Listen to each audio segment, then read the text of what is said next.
up, everybody? The Dream Boxing Channel back at you for another one. Hope everybody's been doing well. All right, so today we're going to talk about what's been going on in the boxing world lately, which is all kind of drama. Hopefully, we'll get some good fights out of it. But first thing, we want to get y'all's take on what's going on with Canelo and not Benavidez, and we'll get our take on it too. But the latest is he, not too surprisingly, got out of a 3-fight agreement that he had made after one fight with the smaller Charlo.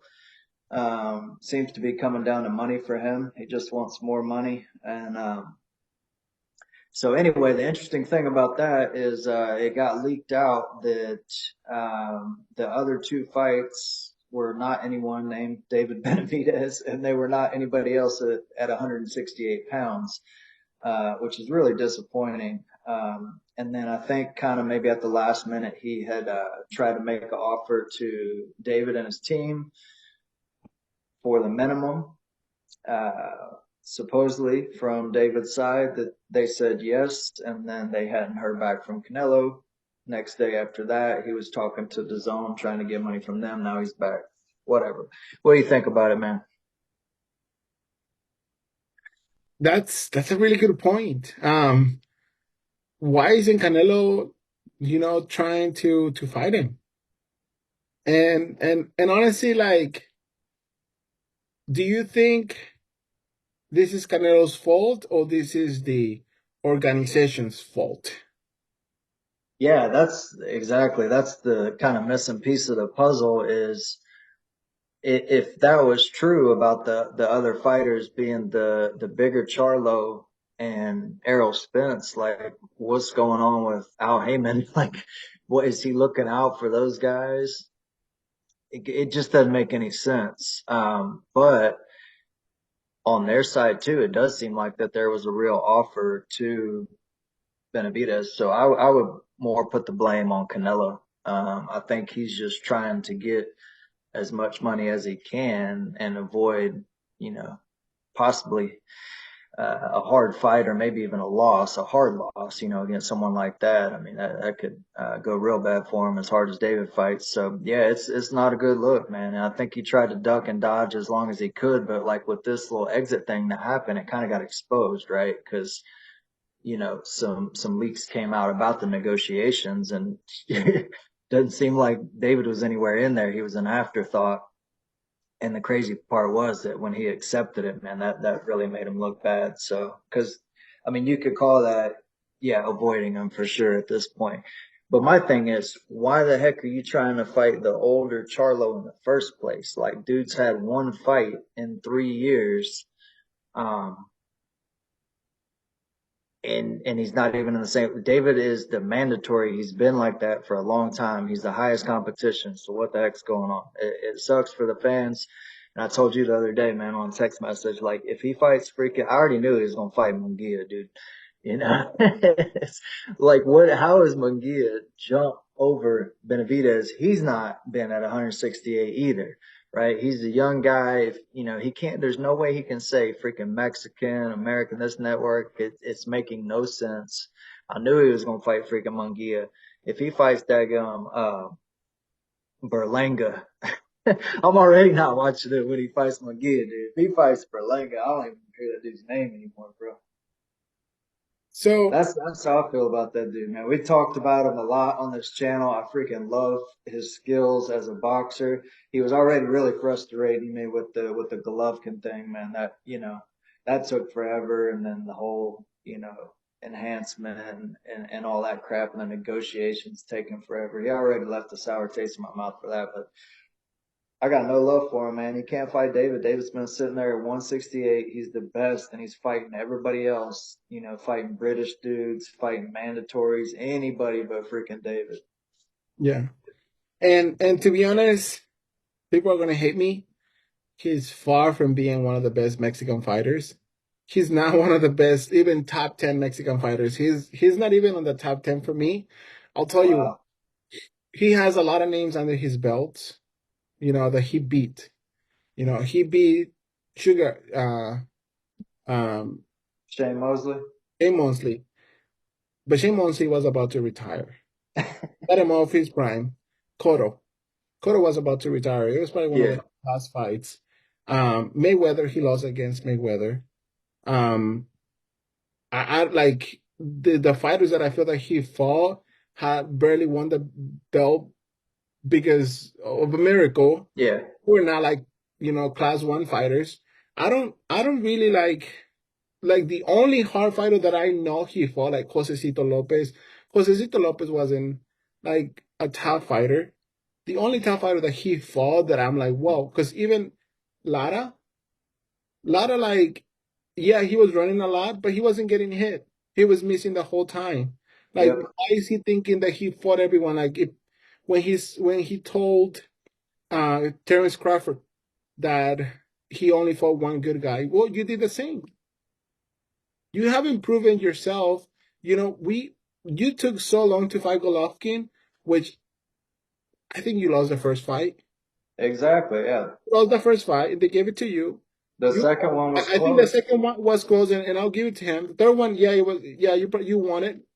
But look how old Golovkin was. You didn't fight Golovkin in his prime. Name me one fighter that you actually say, okay, this is a class one fighter that wasn't of his prime. You know, and he's not going to fight Benavidez, and Benavidez is not even on his prime. The longer that he Yeah, like man. moves that away, like the longer he waits, Benavidez is only like 23, 24 years old. He's not going to fight him. He's literally not going to fight him. So don't tell me that you're the best Mexican fighter right now. You're not. You Yeah, know. that's facts, bro. So like my thing is like, and I know there's a lot of Mexicans that love Canelo. He's a good example. But is he the best Mexican fighter right now? He's far from being the best Mexican fighter. Like, bro, if all these Mexican legends are telling you that you're Docky Benavides and they're talking crap about you, that's That's it. right. Yeah, yeah, exactly. You talk to Eric Morales, you talk to anybody that knows boxing, they all say the same thing. So that's why I kind of thought that pressure was going to get to him because he does have a lot of pride. I mean, he's got a ton of pride. He thinks he's the man. So that's the part that, that's why it's looking like avoidance too, because you put that pride factor in there. Like, dude, the whole world wants you to fight. How are you not, if you think you're the best, do it. There can only be one reason, and that's because he thinks he's going to get whooped up pretty good, or it's a bad matchup stylistically. That's good points that you made, yeah. And I mean, you talk about a lot of the greats, Chavez and Sanchez and all these. Like, yeah, he's got to do more at this point. So hopefully And not that only fight, right now we're in a fight champs, because anyone, I mean, Gilderin, why are you fighting Gilderin? That was yeah. embarrassing. I feel bad for the people. You should have refund the people for that fight. It was embarrassing. Um, I don't I know. know, dude. I can't even believe he's about to fight Munguia, bro. Yeah. Like Mungia is not ready for you, bro. Mungia has been calling you like fight Mungia. I want to Done nothing. I Done want nothing to deserve it, man. and Benavides, he's like the mandatory, like, and the problem, what pisses me off is the WBC, all these belts. Why are you holding those belts? Those belts don't belong to you. Hmm. Those belts don't belong to you. Those belts don't belong to you. You Yeah. when was the last time that you fought at 168? Who did he fought last on 168? He fought Charlo, who's a 154 pounder. Yeah, bro. Why are you fighting for those belts? When that guy is not even a mandatory, he's not even top 10 of the 168. And negotiating with a freaking 147 pounder, bro. Yeah. Crazy. And you couldn't But fight Carlo, who's also a 160. yeah, So tell me, when was the last time he fought? Who did he fought? Ryder? I wouldn't be surprised if even Ryder was like a 160, to be honest. He's fighting all these small guys. He's not fighting on his weight class. So don't sell me like you're selling a show. You're talking about Mayweather like putting a show. He's doing a show, bro. He's yeah, not you're the right. true fighters. The true fighters, the 168 is Benavides, and you're not giving us that. You know, even the Cuban, like go fight the Cuban instead of Munguia. Go fight the Cuban that wants to fight Morel. Yeah, He'll put you a better show. Like he has like boxing skills, but like Munguia, he's not ready for that. You know, yeah, I don't think Munguia would even beat like the Cuban kid. He's not like Munguia is a small guy. So Yeah, that's right. Yeah, he's gonna freaking destroy him, bro. Um, yeah, and just from the Benavidez family perspective, real quick too, I'm glad that hopefully he didn't do it too quick, but when he said he was moving to 175 to challenge up there, I'm like, finally, man, stop waiting on this dude because he's ducking, dodging, BSing you, and that also tells you that there really was a negotiation, and a low ball, and then they said they accepted it. They crickets, not even a response. So that tells you that was real because on the same day he was like, "F this, I'm going up to 175." So yeah, I think that'll be a good fit for him. Probably more natural weight, but yeah, go do your thing, dude. Like everybody knows about the hardcore boxing fans know about the rumors that when he was sparring Bivol, a lot of people were there. They said he worked them good, and I always thought that Better Beef might be a lot harder and more dangerous. But the more I think about it, dude, like I think David might go in on him, dude. And Better Beef's getting up there a little bit, but I mean, everybody knows he's my favorite fighter, dude. I mean, David goes so freaking hard, dude. Like that might be a good stylistic matchup for him. He's longer, you know what I mean? And he's got yeah, that would be a sick fight. So anyway, he gets past the Bozdik dude or whatever. Like these are his main two competition. I think he matches up just fine against those. Bebo might even be a little bit more difficult for him. But I think he gets if he can get him where he want him. Yeah, he should be able to do just fine at that weight class. So anyway, do your thing up there. You know what I mean? Stop chasing Canelo. God bless you, bro. You tried. You did awesome at 168. You had that freaking belt 3 times. You did the right thing. You're always in the gym. You're always training. You put on a heck of a show your last 2 fights. You know what I mean? And even before that, who did he fight before Andrade? he fought Plant. And Lemieux. Remember, he's about to jab that dude out of the ring. He's been doing this thing, man. He's doing everything that he can. Go up to 175, man. Test it out up there. You're 25. If Canelo ever gives you a break, because I heard David say the other day in an interview, he was like, "Yeah, probably in like 3 years when he wants to retire, then he'll call us back and win a fight or whatever." That's gonna be even worse for him. So hopefully The it thing does is that happen. I don't think I don't think I don't think Benavidez is gonna like give him that fight at the end because Benavidez it's not for money. He's not doing it for the money, So if Canelo comes back and say, "Hey, let's do a fight," I don't think he's gonna fight him because Benavidez was willing to take a $5 million payment The minimum. for like if you guys like don't know like Bibo got paid $10 million, you know, and he's fighting like the superstar, which is Canelo. Well, given that he's a superstar, because of Oscar de la Hoya, it's not because of Canelo. Oscar de la Hoya like promoted him really well, um, and the guy who he's supposed to fight, it's only getting 5 million. He was getting like even if he gets 40 after pay-per-views, that's like 70 million, Mm-hmm. you know. And you only giving this poor kid 5 million. Benavides, bro, don't fight him. And the thing that is sad is Benavidez is a big guy. If he goes to 175, I don't think he's coming down. Yeah. Like one of the reasons why he like lost those belts is because he didn't make weight. And I don't Yeah. think he's gonna come down to 168, which is sad that Canelo and the WBC and all these like organizations are holding those belts away from kids that deserve a chance. And Yeah. Amen. the boxing world, like we're wanting you, like the organizations, if you're not giving these kids the chance, get out of here with me. And even his boy Suleiman said that they're making David the mandatory by I think they said by March or whatever. He's supposed to be the W. He's got no way out at this point. So let's let him get exposed, man. Let's stop talking about this fool. All Yeah. right, man. You want to talk about your boy Ryan Garcia has been bugging out. I told Alan, I said Ryan's bugging. He said, "What does bugging mean?"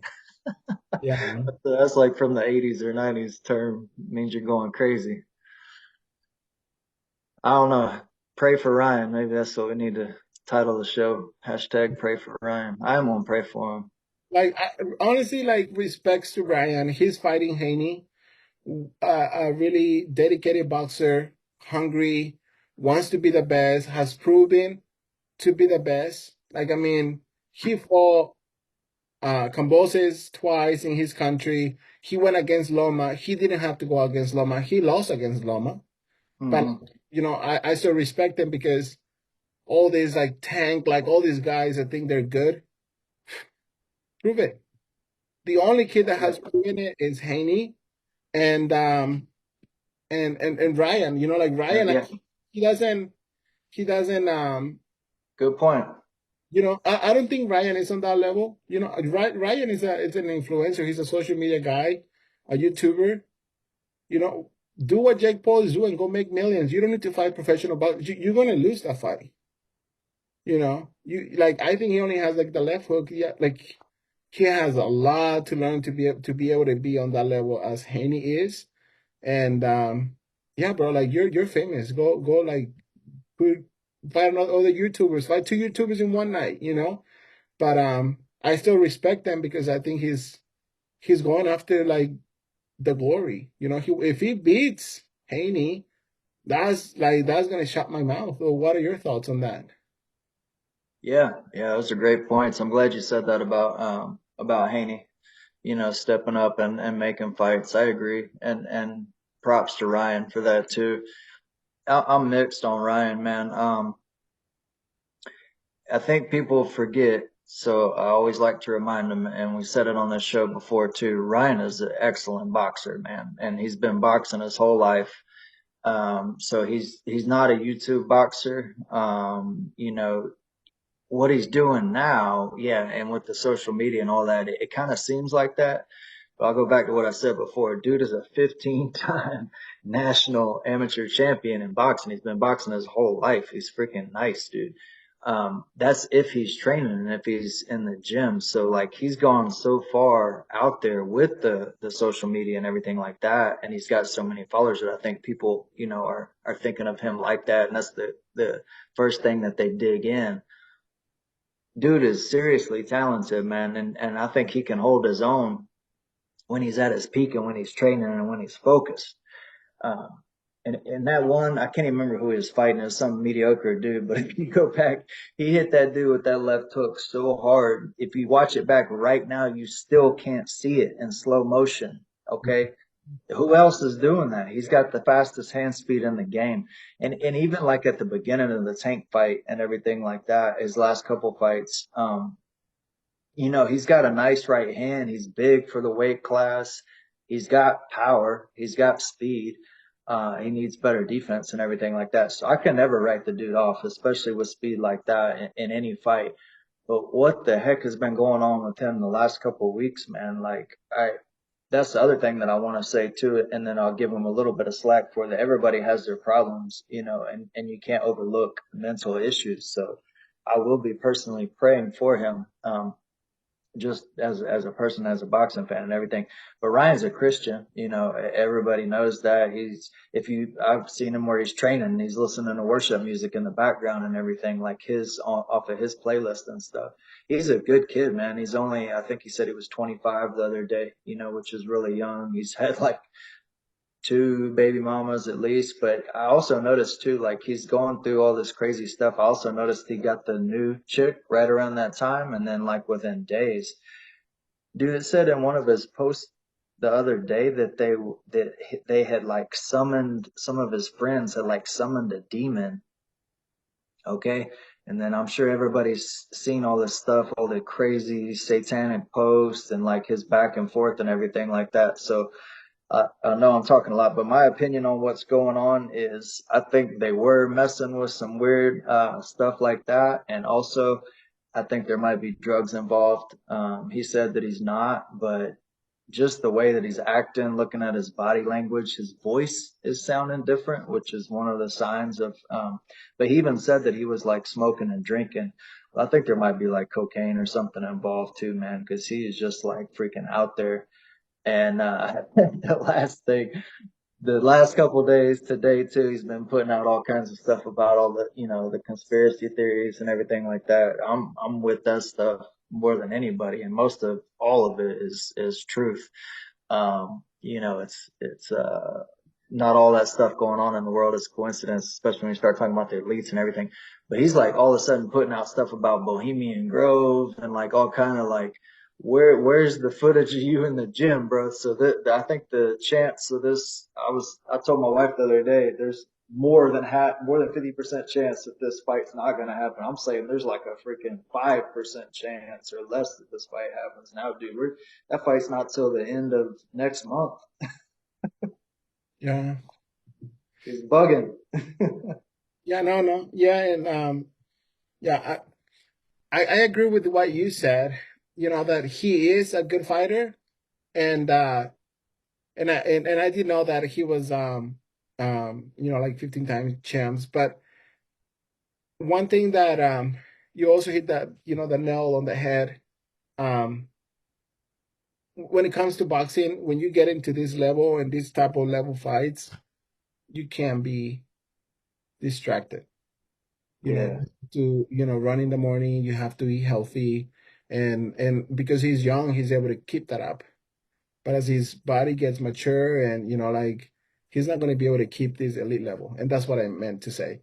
Um, I don't think he's doing that. And good for him. He's making a lot of money. He's being a sponsor. Like he's doing what he's supposed to. He's making money. And but to be on the level that he is, that anyone can be a boxer, anyone can know how to box, but to get to that level, it takes a lot of dedication, like sleeping early, yeah, doing everything that, like, literally boxing is your job. And it's not just like 2 hour running in the morning and punching the bag 1 hour later. It's not. It's an 8 hour day running, working out, boxing, going to sleep, eating. It takes a lot. yeah, And yeah, yeah. He got comfortable, yeah, off his success and his speed, and he's definitely got some, I'm sure, suspect people around him, and yeah, it's sad, man. That he thinks he can rely on that talent, and then you add in all kind of other factors. That's not a age or a time you want to like pick up drinking and smoking and all that. But if you just look at it in black and white, Haney's in the gym. Ryan's not anywhere close to it. It doesn't seem like. So yeah, it might. But I mean, what is your probability that this fight even happens? There's no way it can freaking happen with all this craziness. I mean, he's got to make a serious turn and get his butt in the gym like tomorrow. yeah. Yeah, I think because that's what I meant. Like because he's young, I can kind of see him just prolonging it and just like the last month dehydrating himself. But I like if you're fighting against Haney, like Haney, it's a kid that since he was like 8 years old, he Yeah, he was feeding that. You got to train. You want to be like Mayweather. You want to do this. You want to make money, and Brian is making good money. He yeah, makes so much money with Tank, and he's gonna make so much money with Haney, and anyone that he fights is gonna make a lot of money. But Haney didn't have that same opportunity. Haney just saw Mayweather and he was like hungry. He's like, I want that. I want those cars. I want that money. Like, I want what he has. And that's what he's in his mind. That's why he took the fight. But if it was for Haney, he will fight like Tank. He wants to go after the best, but all these guys, they just want to like make one fight and be a billionaire.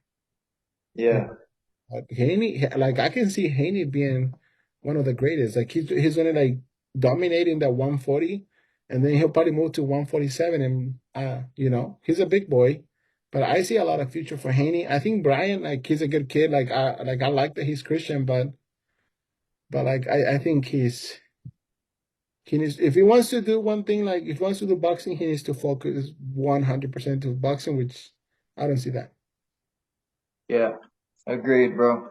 All right, man. Let's wrap it up soon. Let's see what's on the schedule, so we can let the viewers know what's coming up. Tyson Fury, Usyk, and hopefully Canelo versus Benavidez. That would be undisputed, undisputed, undisputed. Absolutely. All right, we'll leave it. leave it at that, and we'll be back at y'all to talk about either Rolly and Pitbull or Usyk and Fury. But we're definitely going to talk about Usyk and Fury. So God bless y'all. Hope everyone's doing well. Living in a bubble and my trouble start to double. Feeling like I'm about to crumble, but I'm ready for the rumble. Calling Jesus to the huddle, then I hut. I was just about to fumble, almost lost my sight. Flicker to the Christ, told my troubles bye-bye. So long, sayonara, boy, I love this life. If my life ain't mine, then my troubles ain't either. Flying high through the storm, you could call me eager. Baby boy, I can't beat you with your stressing in your worry. Especially when the Lord say your burdens, he carry. Take a load off, unpack, unwind, don't fret, no stress. Relax, recline, this a Holy Spirit thing. Let the Spirit walk you through it. He'll never bring you to it if you won't lead you through it. Can't stand the rain, is the question God asking. No new addition, this is Christ and his passion. Picture this trial like walking through a doorway. Brand new beginning, leave your troubles in the hallway. It's called a breakthrough, and it easy to obtain. When you're trying to press through, it's gonna cause a little pain. Keep your eyes on Christ, baby, that's the main thing. When you truly trust him, he gonna always make a way. Troubles come and go, but the Lord will never leave you. Have faith in him, that's the promise that he made. So trust me when I tell you, he'll never waste a hurt. Romans 8:28 tell you all things work. Best believe they do when you seek him first. I'm just speaking from experience, he became my thirst. I still have troubles, still have pains. Even right now, still dealing with some things. But there's one hope I place my all, my Lord, my Christ got a plan for it all. Plan for it all. Trouble come.